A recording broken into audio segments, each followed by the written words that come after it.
인사합시다. 뒤에 분들에게도 한마디 인사합시다. 하나님은 나를 가장 사랑하십니다.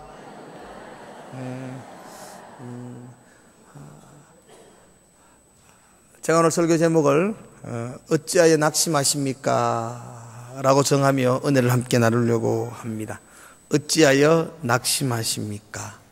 낙심이라는 것, 좌절, 절망, 불안, 마음의 상함, 이런 것들은 안 하려고 막 노력해도 잘 안 되더라고요. 낙심 안 해야지. 매번 결단을 해도 어떤 작은 사건을 만나면 나도 모르게 낙심을 이렇게 하게 되는 거예요. 그러니까 인간의 힘으로 뛰어넘고 극복하기가 쉽지 않은 문제 같아요. 낙심이 날마다 찾아와요. 그 낙심으로 말미암아 불안하기도 하고 또 마음이 상하기도 해요. 안 하면 좋겠는데 낙심하지 마시기를 축복합니다. 안 하고 싶어서 안 해지나 그게. 병원 가니까 신경 쓰지 말라 그러더라고요. 신경 쓰지 말라 해가 신경 안 쓰다가 신경 쓰다가 막 신경쇠약증 걸렸죠. 이게 안 하면 좋은데 안 할 수 없는 거, 내게 안 오면 좋은데 늘 찾아오는 거, 낙심과 불안함. 여러분들 요즘 낙심케 하는 일이 어떤 것들이 있나요? 또 어떤 분들은 경제적인 어려움 때문에 낙심하는 분들이 있습니다. 열심히 했는데 게으르다가 어려움을 당하면 뭐 그렇게 낙심할 건 아니죠. 뭐. 근데 나는 내 나라 열심히 했는데 원하지 않는 외부적인 상황 때문에 어려움을 당할 때에 왜 이렇게 나는 이렇게 운이 없는가? 이래서 또 낙심하는 경우도 있습니다. 또 어떤 분들은 자녀 문제 때문에 낙심하는 분들이 있어요. 기도하고 다음 세대를 건축하기 위해서 기도하는데도 불구하고 내가 원하는 대로 아이들이 양육되지 않는 것을 볼 때에 낙심하고 실망을 하죠. 교회 안에서 사람과 사람 관계, 인간적인 관계 속에서 낙심을 합니다. 신앙생활 참 좋은 것 같고 참 신실한 분이었는 것 같았는데도 불구하고 상처를 받고 낙심하고 좌절할 때가 있습니다. 원하지 않는 질병 때문에 육체적인 심한 고통 때문에 낙심을 하며 마음에 깊은 상처를 얻는 분들도 있습니다. 우리 모두는 크고 작은 이런 여러 가지 문제들 때문에 내만 겪는 것이 아니고 우리 모두가 그런 낙심과 불안과 상심을 겪는 경우들이 많습니다. 자, 오늘 시편 42편의 말씀을 묵상하려고 합니다. 이 시편 42편은 누가 지었는지는 정확치 않습니다. 고라의 자손들 가운데 어느 무명의 시인이 적은 것인지 또한 다윗이 적은 것인지 명확하지는 않습니다. 그러나 우리는 시편 42편을 쭉 읽어보면서 42편, 43편이 같이 연결되어져 있는데 같이 이렇게 읽어보면서 누가 지었는지는 모르지만 지금 이 시편 42편을 지은 이 시인은 매우 낙심 가운데에, 매우 마음이 상한 가운데에, 불안과 좌절 가운데에 처해져 있다는 것을 쉽게 알 수가 있습니다. 5절에 보면 내 영혼아 내가 어찌하여 낙심하는가? 내 영혼아 내가 어찌하여 불안해하는가? 또 그런 동일한 말씀을 11절에도 말하고 있습니다. 내 영혼아 내가 어찌하여 낙심하며 어찌하여 내 속에서 불안해하는가? 43장 5절에서도 똑같은 탄식을 하고 있습니다. 같은 말을 3번씩 반복하고 있다는 것은 그가 지금 가지고 있는 낙담이 매우 깊다는 것이고 그리고 마음이 매우 상해 있다는 것이고 어쩌면 절망적인 상황 가운데에 이 시인이 처해 있다라고 우리는 알 수가 있습니다. 어떤 상황에 처해 있는지 어떤 형편에 놓여 있는지 정확하게 알 수는 없어요. 그러나 매우 어려운 상황, 매우 낙심되는 상황 속에 이 시인이 빠져 있습니다. 본문을 좀 더 구체적으로 살펴보면 그는 2절에서 내가 언제 하나님을 배울고 하나님 앞에 나갈 수 없는 상황 때문에 그는 매우 낙담하고 있습니다. 내가 언제 주의 얼굴을 배울고 3절에 보면 사람들이 자기를 조롱해요. 내 하나님 어디 있느냐? 네 하나님 믿는다고 하는데도 네 꼬라지 보니까 너 하나님 어디 있니? 하나님 있다면 너를 왜 이런 처지에 놓여있게 했니? 나는 멸시와 조롱 때문에 마음이 많이 상해 있습니다.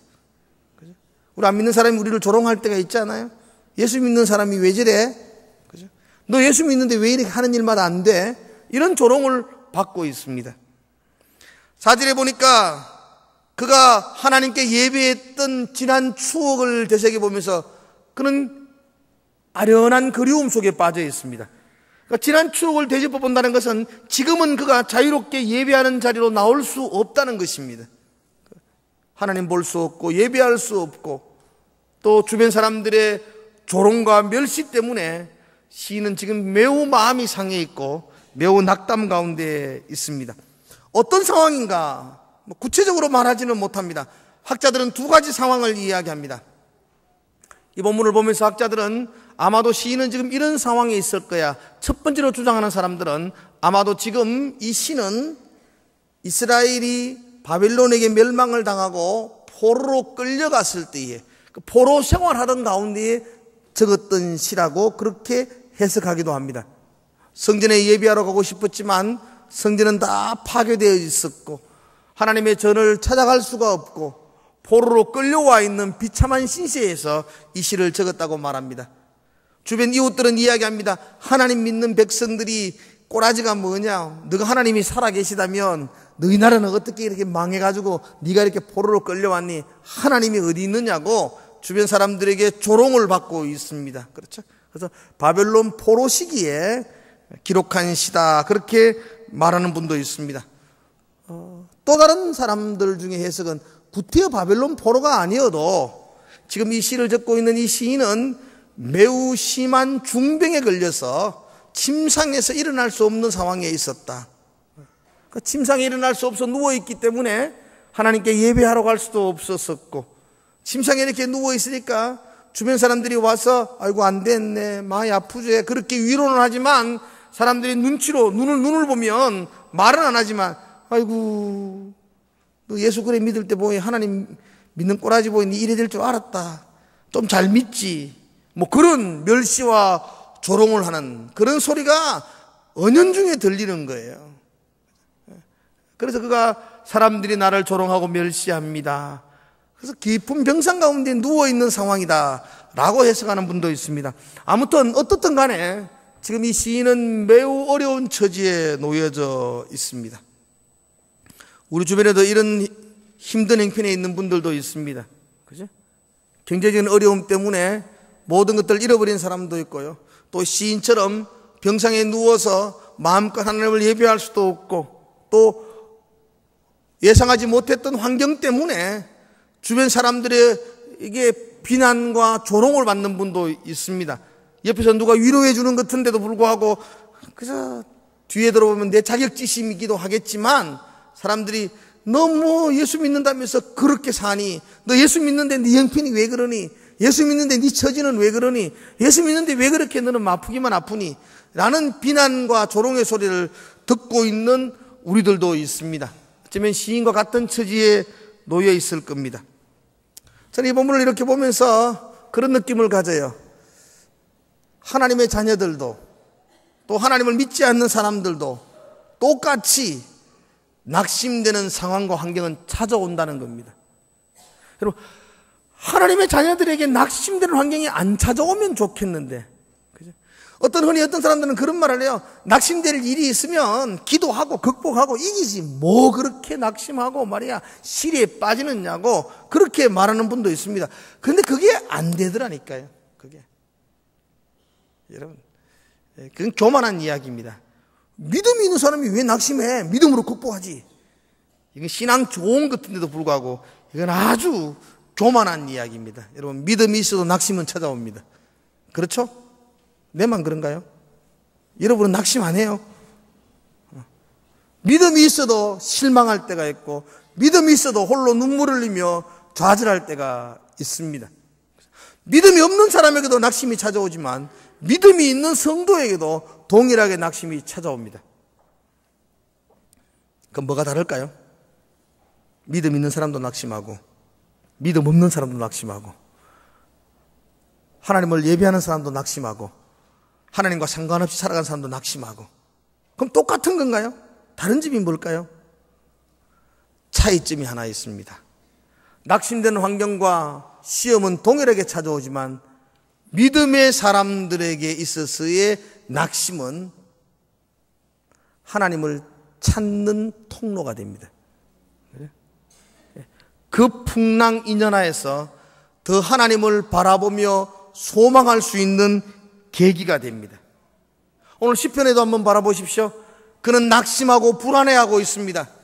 그는 깊은 절망 가운데 빠져 있습니다. 그의 상황은 그의 고개를 들지 못하도록 만듭니다. 주변 사람들이 그를 향하여 멸시와 조롱을 퍼붓고 있습니다.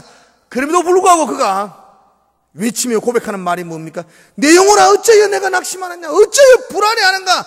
너희 하나님을 소망하자. 하나님이 우리를 도우신다. 그래서 나는 하나님의 도움으로 인하여 여전히 하나님을 찬송할 수 있다. 하나님을 바라보기 시작합니다. 이게 성도의 차이점입니다. 하나님을 알지 못하는 사람들에게도 낙심이 찾아옵니다. 그러나 그들은 그 낙심 때문에 깊은 우울에 빠지기도 하고 그들은 낙심 때문에 일어설 힘조차 없고 주저앉아 있게 될 겁니다. 그런데 하나님의 사람들에게 찾아오는 낙심은 그것 붙들고 하나님을 소망할 수 있는 계기가 됩니다. 이게 성도와 하나님을 알지 못하는 사람들의 차이점입니다. 여러분, 하나님을 소망하시기를 축복합니다. 혹시 여러분 가운데 내 힘으로 해결할 수 없는 깊은 낙심 가운데 빠져있는 분이 있다면 지금 이 시간에 하나님을 소망하십시오. 하나님이 우리를 도우심을 바라보십시오. 그리고 예전에 하나님과 함께 불렀던 그 찬송을 다시 회복하시기를 주의 이름으로 축원합니다. 하나님을 소망한다는 거, 예전 성경은 하나님을 바라보라 그랬는데 하나님을 바라본다는 거, 이게 무슨 의미인가? 하나님을 소망한다는 의미는 오늘 본문 1절에 기록되어져 있습니다. 1절의 말씀을 같이 한번 읽어보기를 원합니다. 1절 같이 한번 읽어볼까요? 1절 시작. 하나님이여 사슴이 시냇물을 찾기에 갈급함같이 내 영혼을 주를 찾기에 갈급하니이다. 아멘. 이게 하나님을 소망하는 모습이에요. 하나님을. 사슴이 시냇물을 찾기에 갈급함같이 내 영혼이 하나님을 소망합니다. 갈급하여 소망합니다. 여러분, 이스라엘 이쪽 지역, 특별히 남쪽 지역은 광야 지역입니다. 시냇물을 찾기가 어려워요. 물을 구하기가 쉽지가 않습니다. 사슴이 시냇물을 찾는다는 것은 이건 생사가 달려있는 문제입니다. 찾으면 목마름을 해결할 수가 있고 삶을 유지할 수가 있습니다. 그러나 찾지 못하면 이 사슴의 운명은 그날로 끝이 나는 겁니다. 사슴은 그런 생사가 걸린 문제를 앞에 놓고 하나님을 찾는 갈급함으로 나아가는 거죠. 그래서 그렇게 갈급하게 찾고 찾는 것입니다. 그런 절박함, 그 절박함으로 내 영혼이 하나님을 바라보는 것, 이걸 하나님을 소망한다, 그렇게 표현합니다. 우리는 낙심된 일을 당할 수 있습니다. 우리는 견딜 수 없는 고통을 당할 때가 있습니다. 우리는 일어날 수 없는 심한 그런 어려움을 당할 수도 있습니다. 그때에 하나님을 소망하라는 거예요. 그 소망하라는 말이 뭐죠? 사슴이 시냇물을 찾는 그 갈급함으로 하나님을 바라보는 것, 하나님을 의지하는 것, 이게 하나님을 소망하는 것입니다. 난 다시 한 번 더 여러분들에게 말씀을 드립니다. 하나님을 소망하십시오. 갈급함으로 소망하십시오. 그러면 다시 한 번 더 여러분의 삶 가운데 생수가 부어질 줄로 믿습니다. 그게 성도입니다. 그게. 하나님을 알지 못하는 사람들은 하나님으로부터 부어지는 생수를 얻을 수가 없어요. 그런데 우리는 동일하게 낙심하지만 우리는 하나님을 소망함으로 하나님 은혜의 보좌에서 흘러나오는 생수를 맛볼 수가 있습니다. 그때 우리는 다시 회복할 수가 있습니다. 저는 오늘 여러분들에게 세 가지로 간단히 말씀을 드릴 거예요. 하나님을 소망하는 구체적인 방법. 그러면 우리가 사슴이 시냇물을 찾듯이 하나님을 소망하며 갈망해야 되는데 어떤 영역에서 그렇게 하나님을 소망하는가? 하나님을 소망한다는 것이 막연한 것이 아니고 구체적인 행동이 있어야 되죠. 첫 번째 행동, 하나님을 소망하는 자들이 해야 될 첫 번째 행동, 한번 따라 합시다. 절박한 심정으로 하나님의 말씀을 사모하십시오. 이게 하나님을 갈망하는 것입니다. 이게 하나님을 바라보는 것이고 하나님을 소망하는 것이에요.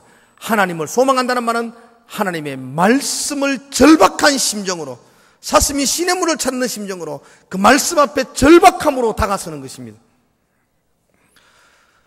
저와 여러분들은 하나님의 말씀을 사모할 수 있어야 돼요. 그게 사모해져야 돼요, 말씀이. 하나님 말씀이 사모하나요?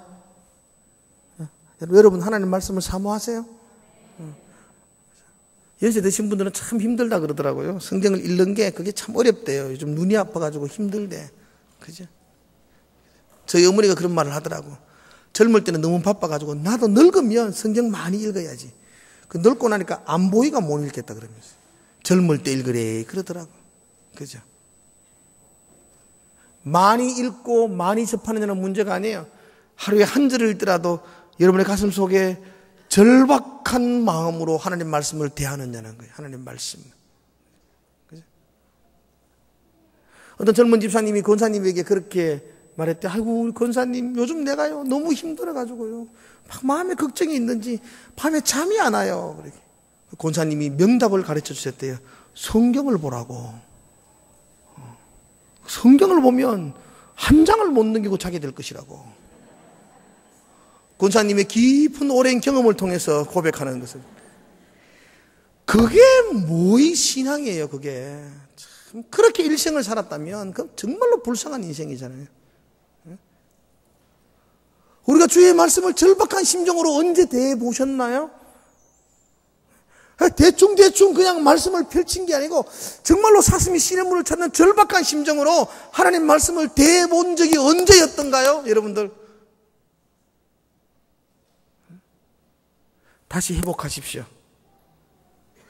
다시 주의 말씀의 절박한 심정으로 주의 말씀 앞에 서십시오.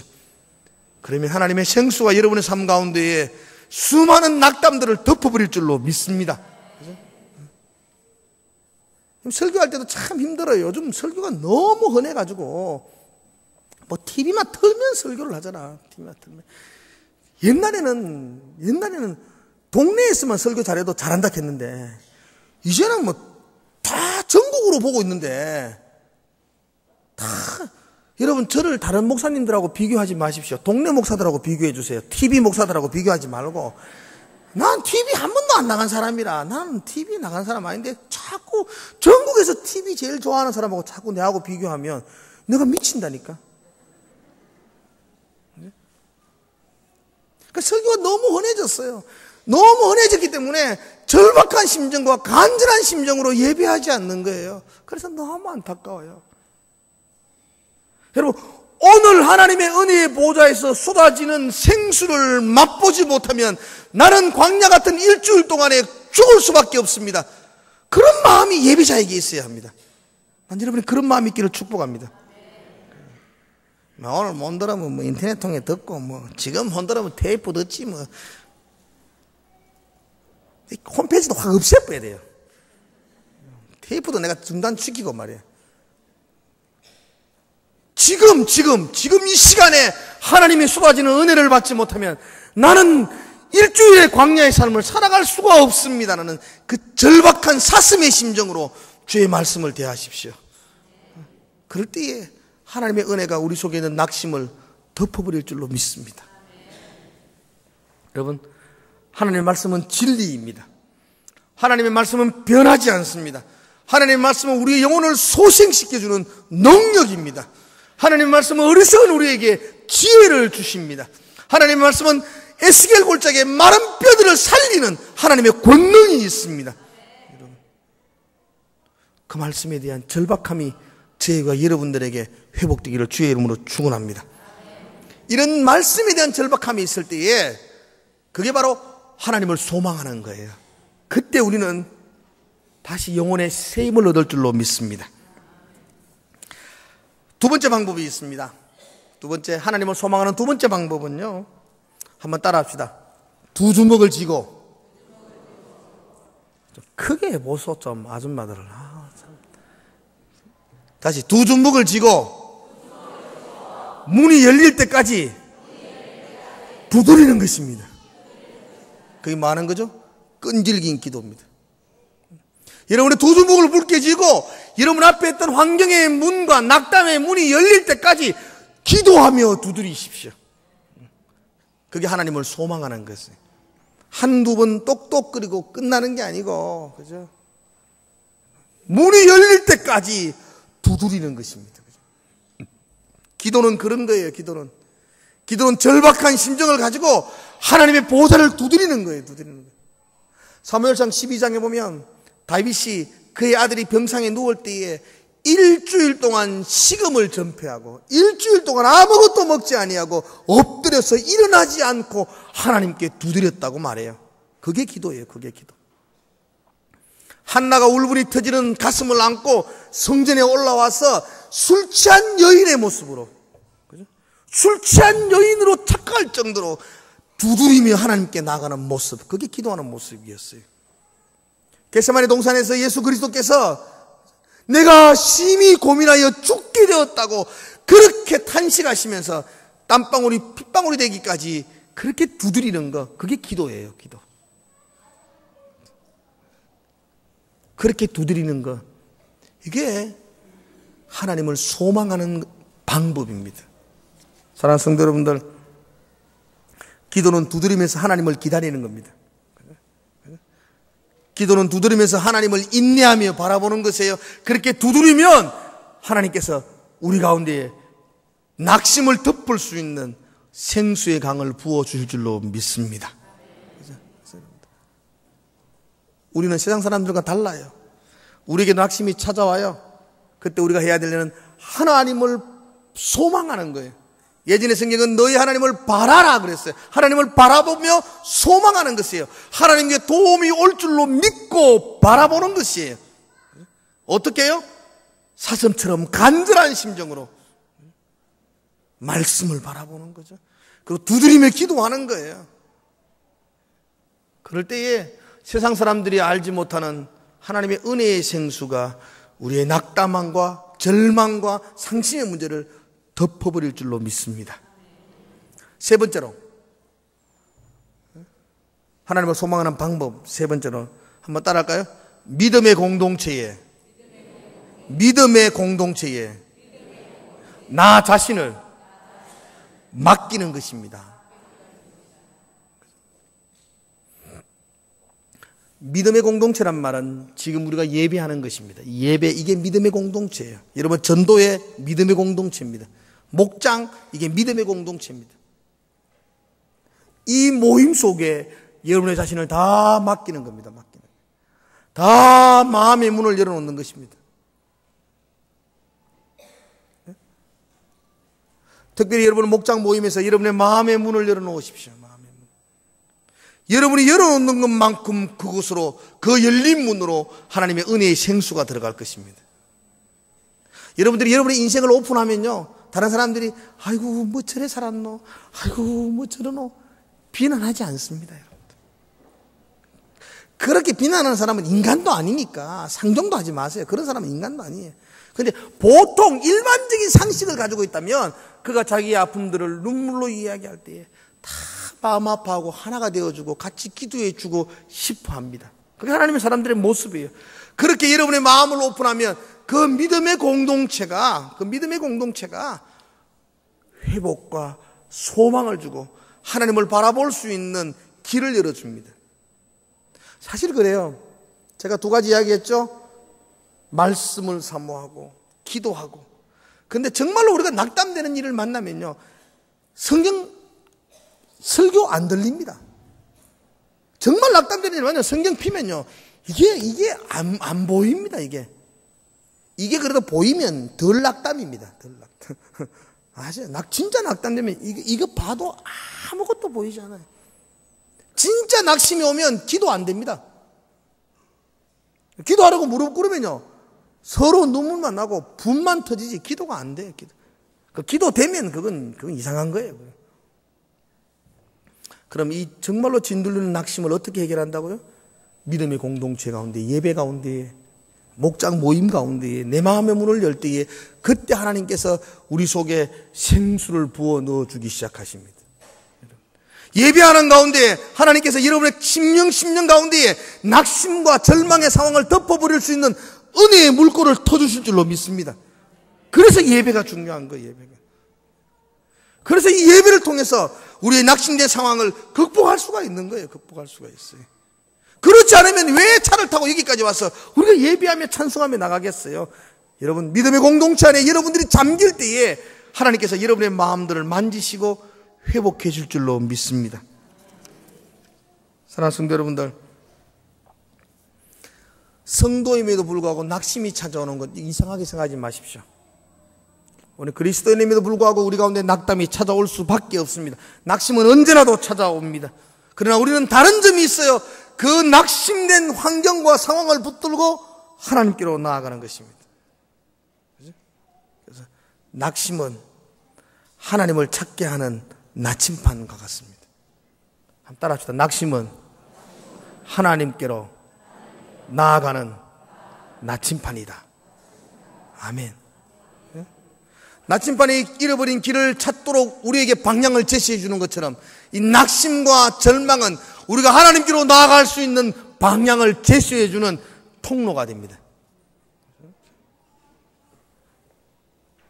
그 낙심을 붙들고 하나님을 소망하십시오. 사슴처럼 절박한 심정으로 하나님을 바라보십시오. 그 절박한 심정으로 하나님의 말씀 가운데 나아가시고 두 주먹을 쥐어주고 두드리며 기도하시고 믿음의 공동체 가운데에 여러분들을 맡겨보십시오. 그러면 하나님께서 여러분들을 치료하기 시작할 겁니다. 나는 그 치료가 난 여러분들에게 있기를 축복합니다. 그 치료의 감격, 그 치료의 기쁨들을 여러분들 누리시기를 축원합니다.